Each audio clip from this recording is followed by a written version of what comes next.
Aquí comienza Noticias RCN. Bienvenidos. Dramático giro en la investigación por la extraña muerte de dos niñas envenenadas con talio. Zulma Guzmán, la mujer señalada por el asesinato, fue rescatada en el río Támesis de Londres tras haberse lanzado. Está bajo vigilancia en un hospital. ¿Qué va a pasar? Ya les contamos. Expectativa mundial ante el mensaje a la nación que Donald Trump dará esta noche desde la Casa Blanca. Será a las 9 hora Colombia. Se espera que se pronuncie, entre otras cosas, sobre Venezuela. Las claves del discurso en minutos desde Washington. Entre tanto, los habitantes de Buenos Aires, Cauca, intentan reponerse del violento ataque de las disidencias que acabó con gran parte del pueblo. El alcalde dice que recuperar el municipio cuesta al menos 20.000 millones de pesos. Y tenemos un revelador informe que señala la preocupante reducción de integrantes en las Fuerzas Armadas. El ejército presenta el golpe más fuerte. Pasó de tener 246.000 uniformados en 2021 a 180.000 en 2025. Mientras tanto, los criminales arrecian sus ataques. Y se conoció una carta en la que la Embajada de Nicaragua pidió plata para la fiesta vallenata donde estuvo el prófugo Carlos Ramón González bailando. Desde la Cancillería anunciaron investigaciones. El presidente pidió la salida de los responsables.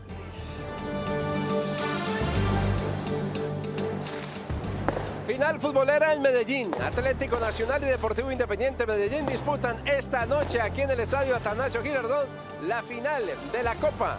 Edwin Cardona comandará el ataque del conjunto verdolaga, mientras que Harlan Barrera comandará la ofensiva del poderoso. Nacional buscará salvar en parte la temporada con el título en este torneo. Información en la sección deportiva de Noticias RCN. Hoy es la séptima fecha de BL en Bogotá con transmisión exclusiva en el canal RCN, la app del canal RCN y RCN Radio a partir de las 9:30 de la noche. Y además seguimos acompañándolos en este segundo día de novenas con artistas invitados y un gran alumbrado navideño. Los detalles más adelante en Entretenimiento RCN.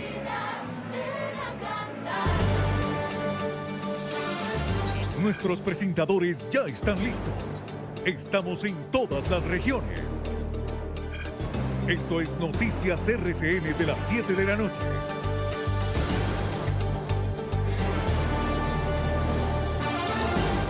Siete de la noche, 2 minutos. Atención a este giro sorprendente en el caso de las niñas envenenadas con talio.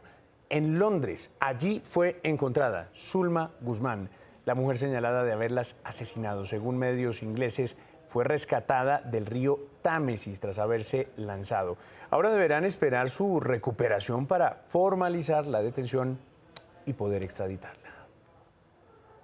Medios internacionales confirmaron que Zulma Guzmán, la mujer señalada de envenenar a dos menores con talio, fue hallada en el río Támesis de Londres, en donde al parecer se habría lanzado. La policía británica espera que sea dada de alta para ser efectiva su captura por circular roja de Interpol. Se cita a la persona a una audiencia, se oye a la persona que puede avenirse de manera voluntaria a la solicitud de extradición, o de lo contrario, pues el juez valida el cumplimiento de unos requisitos que son los mismos en cualquier lugar del planeta. En Colombia, por su parte, hay pruebas que darían cuenta de la participación de la mujer en el crimen, entre ellas que la mujer habría viajado hasta Brasil para traer el veneno, además del dictamen de medicina legal que indicó que las menores habrían comido las frambuesas contaminadas luego de recibirlas en un domicilio como un falso regalo. Parte del expediente conocido por este noticiero muestra justamente la llegada del domiciliario, quien, según la investigación, no estaría vinculado en el homicidio.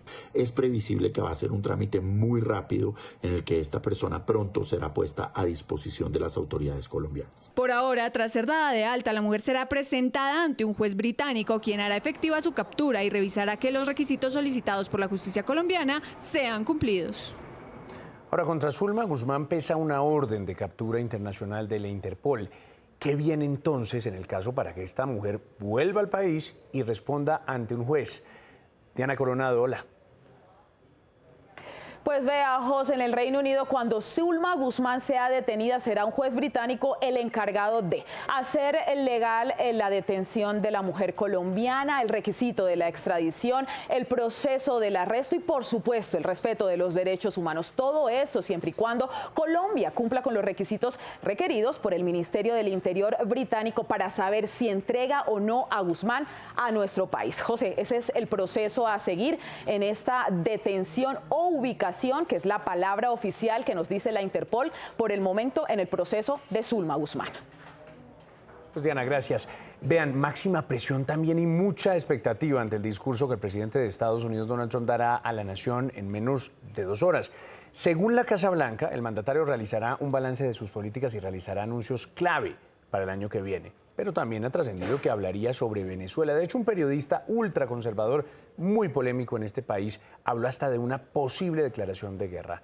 Nuestro corresponsal permanente en Washington, ahí lo vemos, Roberto Macedonio, tiene toda la información. Roberto, hola, y efectivamente, máxima expectativa, ¿no?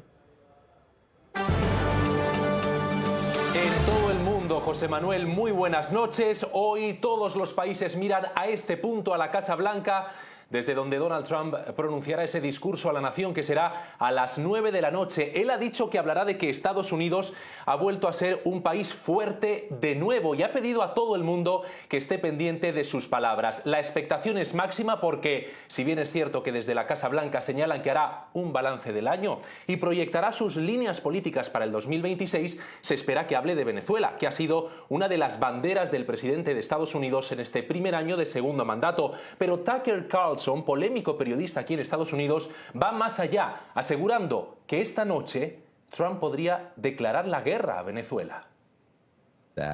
Ayer se informó a los miembros del Congreso de que se avecina una guerra y que el presidente la anunciará en un discurso a la nación esta noche a las 9. Venga, Roberto, conversemos un poquito para darle contexto a nuestros televidentes. Usted que es tan juicioso, dígame una cosa, ¿qué tan serio es este periodista como para creerle una versión como esa? Para los estadounidenses, José Manuel es un viejo conocido, Tucker Carlson, pero no tiene mucha credibilidad, por lo menos aquí, entre otras cosas porque ha enfrentado varias demandas por difamación a lo largo de su carrera. Sobre todo en el año 2019, no reconoció la victoria electoral del presidente Joe Biden y habló de fraude en las urnas de Estados Unidos. Pero no solo eso, también fue muy cuestionado durante la pandemia de COVID. Entre otras cosas, fíjate, no daba credibilidad a las vacunas, cuestionaba su eficacia y eso hizo que recibiera fuertes críticas. José Manuel, también por la entrevista que hizo recientemente al presidente ruso Vladimir Putin en medio de la invasión rusa a Ucrania sin cuestionarle por esas acciones militares. Mientras Tucker Carlson es noticia, también es noticia aquí el Congreso de Estados Unidos porque minutos después de esas declaraciones se votaba una resolución impulsada por el Partido Demócrata para poner fin a las acciones militares de Washington en el Mar Caribe frente a las costas de Venezuela. Finalmente los republicanos la han frenado y no saldrá adelante, por lo que ese despliegue naval se mantiene. Estas son algunas reacciones del tenso debate que hubo en la Cámara de Representantes antes de la votación. Estos carteles son responsables de la pérdida de más vidas estadounidenses que ISIS y Al-Qaeda juntos. Estas organizaciones terroristas son responsables de la muerte de nuestro pueblo. Y acabo de escuchar también la indignación por la presión sobre Maduro. Maduro no es un presidente, es el jefe de un cartel del narcotráfico que ha tomado el poder por la fuerza y el terror en un gran país. Hemos visto el desastroso impacto de los intentos de cambio de régimen. El pueblo estadounidense no quiere otra guerra. Vote sí a esta resolución. La respuesta es que no se trata de drogas, se trata de un cambio de régimen. 7 y 8, se la juega entonces toda, Roberto, el periodista con esa versión que tiene comentando a todo el mundo. Vamos a ver qué pasa. Pero hasta aquí especulaciones, Roberto. Vamos a los hechos. ¿Qué más se ha conocido tras la decisión de Estados Unidos de bloquear los buques petroleros? De eso también hay que hablar. Sí, Donald Trump no da su brazo a torcer y dice que seguirá incautando esos buques porque, entre otras cosas, Venezuela ha robado, dice, a los Estados Unidos de América. Acusa al régimen madurista de robar crudo estadounidense en referencia a las expropiaciones que hizo Hugo Chávez a empresas de Estados Unidos. Dice Donald Trump que expropiaron lo que era de este país y que, por lo tanto, van a recuperarlo. También acusan a la cúpula de Maduro de cometer otro tipo de crímenes en la región y de favorecer el narcotráfico. Por eso han designado ya no al Cartel de los Soles y al Tren de Aragua, sino a toda la cúpula madurista como una organización narcoterrorista encabezada por el propio Maduro. Los principales asesores del presidente Donald Trump, como Stephen Miller, respaldan las acciones militares y aseguran que Estados Unidos recuperará sus recursos. No vamos a dejar pasar a nadie que no deba pasar. Nos quitaron todos nuestros derechos éticos, nos quitaron todo nuestro petróleo hace no mucho tiempo, lo tomaron ilegalmente. El presidente de los Estados Unidos, Donald Trump, acusó al régimen de Nicolás Maduro de apropiarse ilegalmente de yacimientos petroleros para, según él, financiar actividades criminales. Unas declaraciones que fueron respaldadas por el subjefe del gabinete, Stephen Miller. Estos bienes saqueados se utilizaron para financiar el terrorismo e inundar nuestras calles de asesinos, mercenarios y drogas. En 2007, el entonces presidente Hugo Chávez implementó la ley hidrocarburos, forzando a empresas transicionales como ExxonMobil, BP, Total a pasar a sociedades mixtas con mayoría, más del 50% para el Estado, formalizando el control de operaciones en la faja petrolífera del Orinoco. En el 2009 se decretó la expropiación de más de 60 empresas de servicios petroleros en el lago Maracaibo y otras zonas, transfiriendo activos como lanchas, remolcadores y terminales a PDVSA. El gobierno argumentó que estas medidas eran para recuperar la soberanía y eficiencia, ahorrar costos y reorientar los recursos hacia el pueblo. Y ojo a esto, José Manuel, ha ocurrido hace horas. El New York Times publica que el régimen de Venezuela estaría contemplando escoltar a los petroleros que naveguen en sus aguas para impedir que Estados Unidos los incaute. Eso supondría, sin duda, una escalada. Estamos pendientes. Pues gracias, Roberto, por esta buena conversación para dar un poco de contexto. Como decimos aquí, bien contado, bien explicado. 7:11. Atentos si tienen vuelos programados desde Colombia hacia Venezuela, porque en lo que resta de este año ya no habrá más rutas. Wingo anunció hoy que suspendió los vuelos hasta el 4 de enero, pero esto no es todo.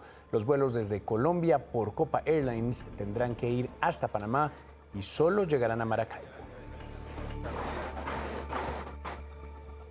Más noticias. Un día después del despiadado ataque de las disidencias, Buenos Aires, Cauca intenta levantarse de entre los escombros. La violencia no solo dejó devastación y policías heridos, sino que sembró el miedo en una comunidad. Nuestro periodista Carlos Andrés Gómez documentó las secuelas que hoy enfrentan sus habitantes. La brutal arremetida de las disidencias no solo dejó policías heridos y el pueblo destruido. Las familias bonaerenses aseguran que este se convirtió en el diciembre más triste de su vida. Hoy se comenzaba la novena y lastimosamente, vea lo que encontramos. Las ráfagas y las explosiones arrasaron con el alumbrado y la decoración navideña, símbolos de una época que este año quedó marcada por la violencia. La patrulla, la estación, la alcaldía, el archivo municipal y las viviendas de los habitantes de Buenos Aires, miren, destruidas. Los pesebres, los árboles de Navidad, todo quedó destruido. Me da mucha tristeza ver cómo nos dejaron, pero Dios es grande y nos vamos a recuperar de todo esto. Muchas gracias. La minga convocada por la comunidad para recolección de escombros tuvo que postergarse. Pronto se dieron cuenta que en toda la zona devastada quedaron artefactos explosivos sin detonar y municiones de guerra. En este momento estamos con nuestro grupo antiexplosivos desactivando esos cilindros, esos tatucos, esos artefactos explosivos que utilizaron indiscriminadamente contra la población civil y contra la estación. Los 4 policías heridos se recuperan en una clínica en Cali. Los otros 13 valientes que repelieron el ataque salieron a descansar durante 20 días. Hubieron 2 compañeros que al parecer estaban muertos. Todos pensamos pues en ese momento lo peor, ya dijimos no, ya no podemos más, ya hasta aquí llegamos. El ataque ya pasó, pero las heridas están abiertas. Buenos Aires quedó destruido y hoy sus habitantes piden que no los dejen en el olvido. Reclaman apoyo para reconstruir sus casas, sus negocios y que este diciembre de terror no sea el inicio de un abandono que prolongue su dolor. Pues a propósito, el alcalde de Buenos Aires, Cauca, Pablo César Peña, vino a Bogotá para pedir ayuda al gobierno nacional. Solicitó al ministro del Interior la reconstrucción de la estación de policía y la alcaldía. Costará unos 20.000 millones de pesos. Acá vinimos con una solicitud absolutamente concreta. Solicitar de parte del Ministerio del Interior a través de Fonsecon la reconstrucción de la estación de policía y del edificio de la alcaldía municipal, del CAM, donde opera la alcaldía, porque hoy no tengo alcaldía para operar. El ministro de Interior se ha comprometido en la financiación de ambos proyectos. Tenemos unas responsabilidades compartidas.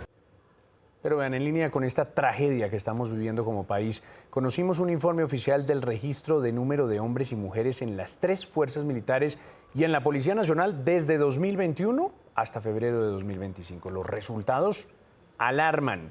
El Ejército es el más afectado. Tiene casi 66.000 efectivos menos. Este reporte oficial en manos de Noticias RCN muestra que el número de hombres y mujeres en la fuerza pública decreció entre el 2021 y febrero de 2025 en un 12,5%. El Ejército es la fuerza más afectada. De 246.226 en el 2021 pasó a tener 180.232 en el 2025, 65.994 menos hombres. La Armada pasó de 32.783 en el 2021 a 30.148 en el 2025, 2.635 menos hombres. La Fuerza Aeroespacial pasó de 9.942 en el 2021 a 9.547 en el 2025, 395 menos hombres. Por su parte, la policía fue la única que incrementó el número de uniformados en un 6,3%. Pasó de 170.744 en el 2021 a 182.301 en el 2025. Tuvo 11.557 nuevos hombres y mujeres. Expertos aseguran que este recorte pone en desventaja a la fuerza pública ante la difícil situación de orden público en distintas zonas del país.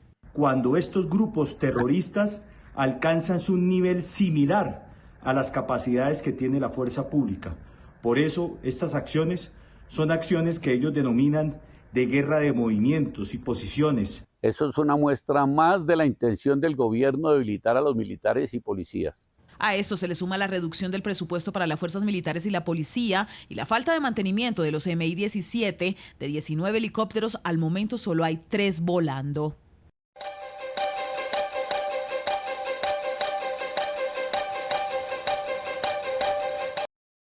En Cúcuta fue encontrada muerta la juez Vivian Polanía. La funcionaria de la rama judicial se hizo famosa por sus polémicos videos en redes sociales. Daniela, terrible, ¿qué se sabe hasta ahora? José Manuel, pues lamentable noticia, información preliminar daría cuenta de que su cuerpo fue hallado en su apartamento en Cúcuta, inicialmente sin signos de violencia, pero lo más grave, a su lado su pequeño hijo de tan solo 2 meses, que fue hallado vivo pero con graves signos de deshidratación, por lo que fue enviado a un centro asistencial en donde es atendido a esta hora. Sus esquemas de seguridad habría dado la información luego de percatarse de su ausencia desde el día de ayer, luego de pedir un domicilio y no tener más información de ella. Pues esto es justamente lo que dicen las autoridades. Coordinamos con la Fiscalía General de la Nación los actos urgentes y la inspección técnica cadáver para determinar las causas de la muerte, pero les puedo decir de que no se encuentran signos de violencia.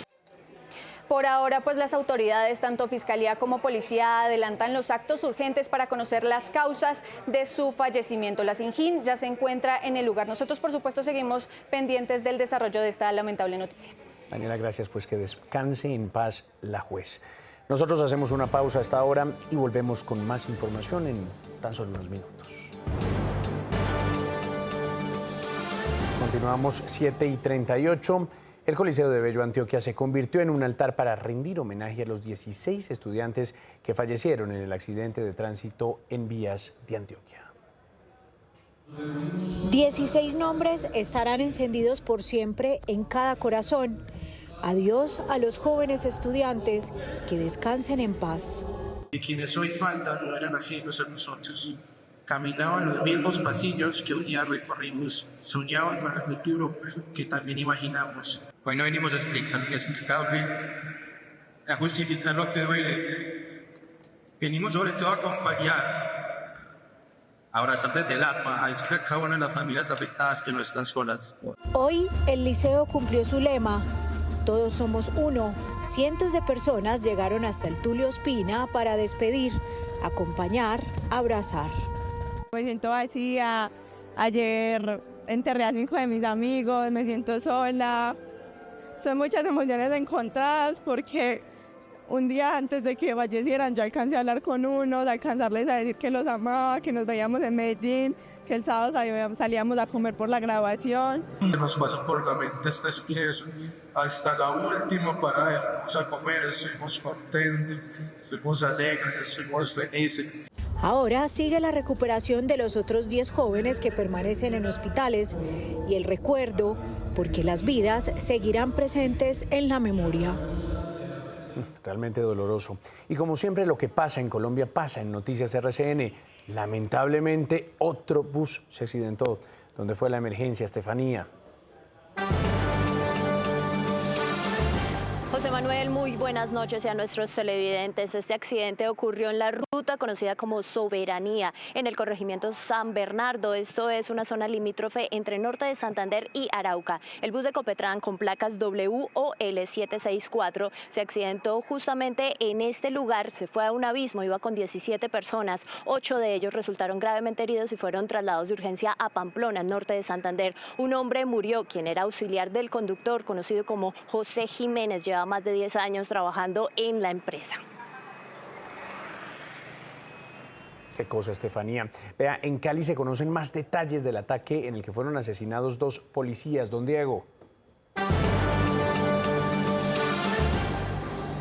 José Manuel, buenas noches. Mire, autoridades encontraron varios elementos que indicarían que los delincuentes vigilaron la zona a través de cámaras ocultas para percatarse de la presencia de los uniformados. Justo en el momento en que pasaban los 2 subintendentes, detonaron la carga explosiva. Se mantiene la recompensa de 400 millones de pesos por información de los responsables y además de eso están ya tras la pista de integrantes del ELN. Lo que pasa en Cali pasa en Noticias RCN. 7:41 y también hay espacio para las noticias positivas. ¿Se acuerdan ustedes de Bizcocho, el perro que sufrió un terrible maltrato? Pues ya fue adoptado. ¿Por quién, Julián? Hola, aunque tiene un par de daños neurológicos de los que no podrá recuperarse, Bizcocho está listo para volver a jugar e interactuar con otros perritos. Después de un mes de hospitalización, hoy fue recibido con una calle de honor en el comando de la policía de Antioquia, su nueva familia, donde los más de 600 uniformados que hacen parte de la institución aquí, pues se comprometieron a quererlo y respetarlo mucho. Una historia con final feliz que nos alegra contarles, porque lo que pasa en Antioquia pasa en Noticias RCN. Qué bueno eso, mi querido Julián. Lo que pasa en Colombia pasa en Noticias RCN. Muchachos, gracias. Y cada vez son más sorprendentes los detalles de la rumba en la que fue sorprendido el prófugo Carlos Ramón González. Vean, conocimos una carta en la que la Embajada de Colombia en Nicaragua pidió plata para realizar la fiesta. El presidente pidió la salida de los responsables.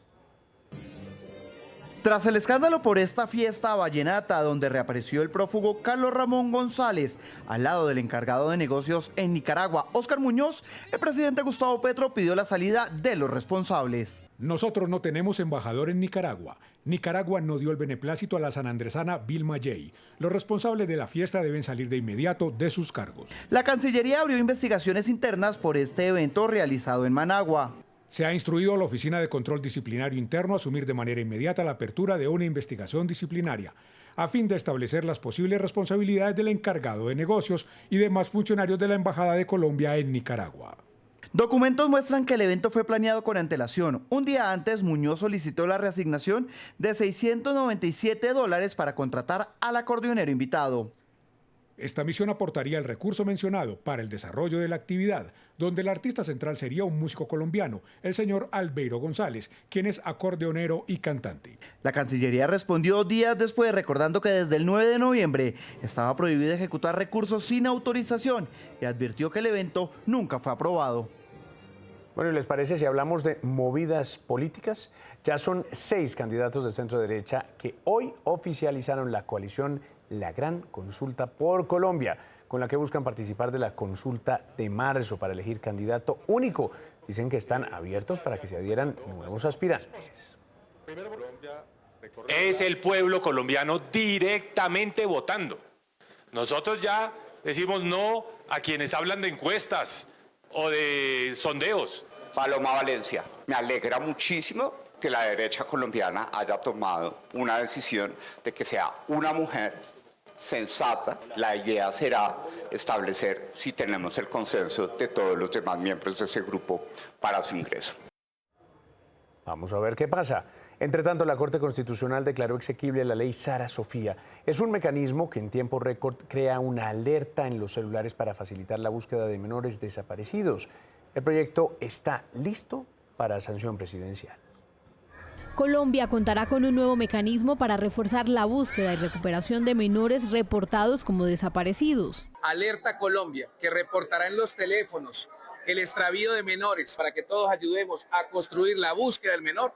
Es una realidad. El mensaje llegará con la foto del menor y sus principales características físicas. Permanecerá fijo en la pantalla durante 10 segundos y permitirá contactar de inmediato a las autoridades si se tiene información que ayude a ubicarlo. La alerta se enviará 3 veces al día como mínimo durante una semana y la zona de difusión podría ampliarse de manera progresiva, desde el ámbito local hasta el nacional si el menor no aparece.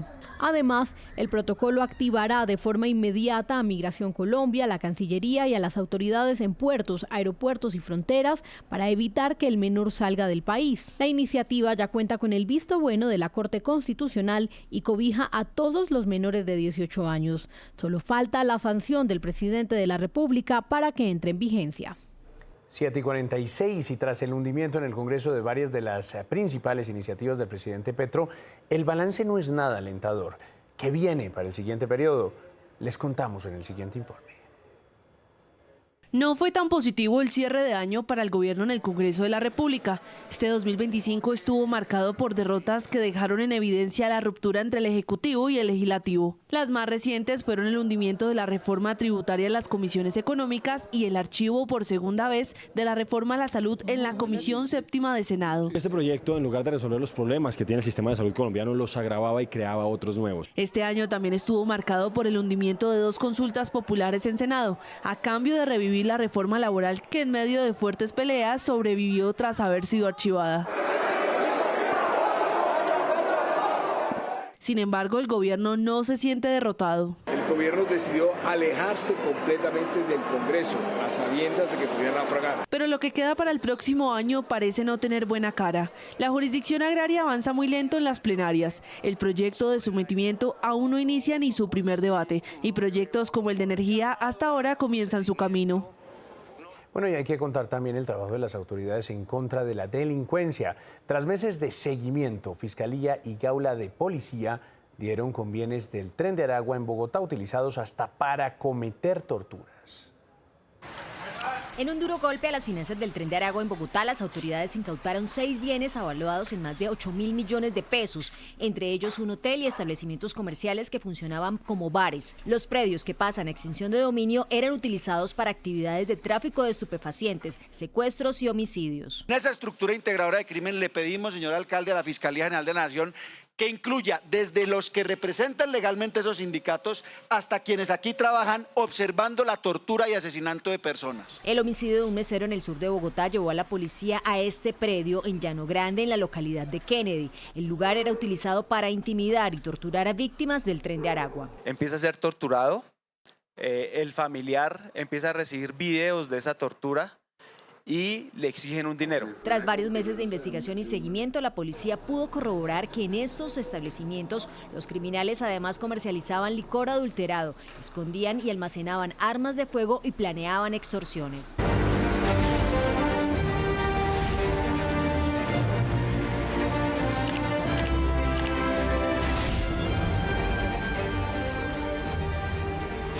¿Qué tal? Muy buenas noches para ustedes. Esteban, muy buenas noches. Lo veo muy bien en la segunda novena. Contagiado con el espíritu navideño. Hoy que estamos ya en los gozos, en este día segundo que le pertenece al Departamento de Ingeniería. Bueno, nosotros ya se los decíamos, estamos muy animados y muy felices con todas las tradiciones navideñas aquí en el ARC Simón Bolívar. y nos hemos dejado contagiar precisamente por esa magia que tiene esta época decembrina, Esteban. Claro, son 9 días, ya estamos en el segundo día, cada dependencia le pertenece un día y pues mire, lo personifican, la dan toda, mejor dicho. Y ahorita viene lo más importante, el refrigerio. Yo pensaba que iba a decir que los juegos, porque esto es todo un protocolo que tienen cada uno de los equipos que pasa a ser las novenas, entonces está toda la parte pues religiosa. Primero el refrigerio, que ya veo que le emociona, y además después van los juegos. Claro que sí, nosotros les vamos a seguir contando en nuestras emisiones cómo avanzan estos días de la tradicional novena de aguinaldos. Estamos contentos, estamos felices, estamos full avante. Buen viento y buena mar.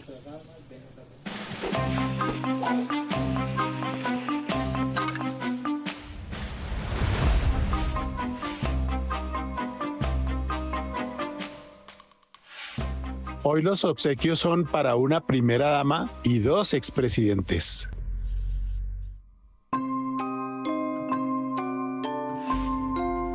¿Quiénes serán?